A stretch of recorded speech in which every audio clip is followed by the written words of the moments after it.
که خپله خور لرئ، که مور لرئ او که اولاد لرئ یا خپل پلارجان لرئ، نو مه ځوروئ دغه افغانان کوم چې په پاکستان کې دي.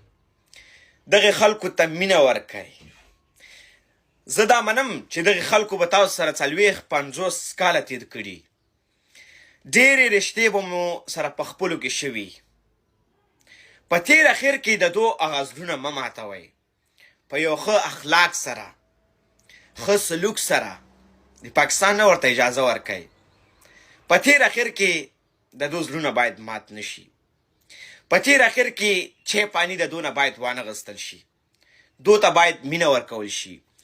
او افغانستان ته چې کله راځي دو ته باید غېږه خلاصئ، په مینه ورته یو ګل ورکي چې موسټ ویلکم، خپل وطن ګل وطن.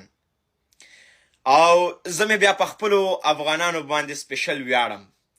الحمدلله په واتساپ کې چې کم افغانان ما سره غږېدلي دي، خواوشا 300 کورنیو سره 10 زره افغانۍ مرسته شروع ده. قربان مو له مینې شم. همدغسې دغه کمپین به جاري ساتو. که د چا کورونه خالی په افغانستان کې دغه افغانانو ته د کورونه ورکي. که د چا 10 روپیو مرسته کیږي 10 روپۍ دې ورته ورکي. دا نه چې تاسو پیسې ماته رالیږئ. ماشاءالله دغه 300 کورنیو سره چې 10 زره افغانۍ مرسته روانه ده، یعنې د دې نه ډېره غټه مرسته شوې. دا دو په خپل لاس لیږي، په خپل لاس یې ورته ورکوي، هم په مینه باندې. زه دا منم چې زمونږ په ملک کې جنګونه ډېر شوي دي. الله تعالی مهربانه ذات دی. روزي انسان ته الله تعالی ورکوي. ګورئ پاکستان خلکو سره به دو ډېر ښه وخت تېر کړي. زه دا نه وایم چې پاکستان کې ټول خلک بد دي. بعضې بد هم شته، بعضې ښه هم شته.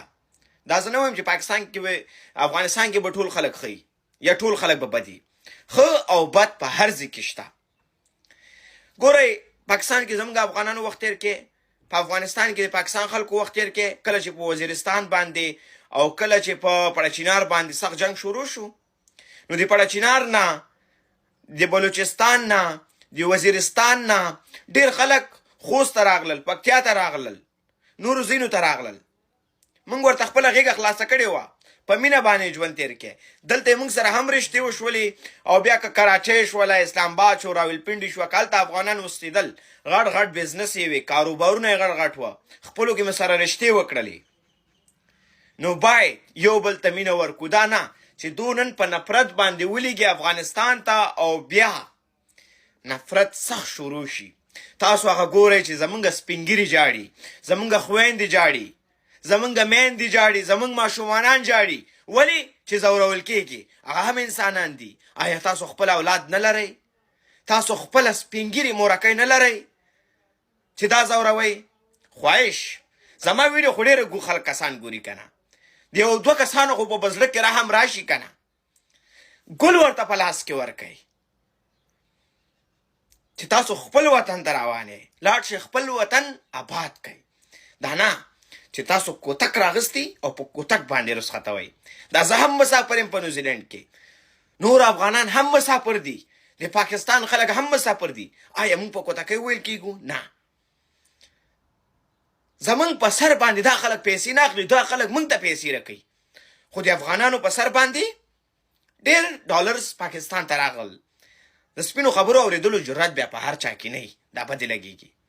خو موږ باید یو بل ته مینه ورکو، نفرت خور نه کړو.